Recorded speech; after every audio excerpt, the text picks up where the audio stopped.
Ik ben Martin van der Meulen en ik zit in het hoofdbestuur van de voetbalclub Harkema's Boys. Ja, we spelen aardig uit van een dwarfclubje. We zitten in de tweede divisie en dat betekent dat alle orenploegen boeten de provincie bij komen. Het Friesk is altijd verbonden aan Harkema en de Harkema's Boys. In onze presentatiegids hebben we altijd Frieske teksten en soms in ons programmaboekje. Maar ook op wedstrijddagen dan hebben we een soort Friesk op onze social media. Op het sportpark hebben we spandoeken en bepaalde kreten van benauwd ben we net voor in en mijn zoon ben we in. En we hadden de Frieske teksten natuurlijk in onze kantine.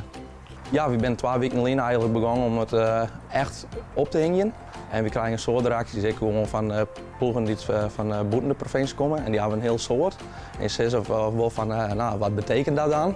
En dan lezen we altijd wel uit wat het betekent. Ja, een soort leuke reacties. De meesten die komen hier graag en die zullen de Frieske teksten. En dan zijn ze echt weer in Friesland, echt weer in Harkema. De gearwerking valt me prima. We vooral jaren ik mooie shirts krijgen. We gaan een keer een film maken over het Friesk.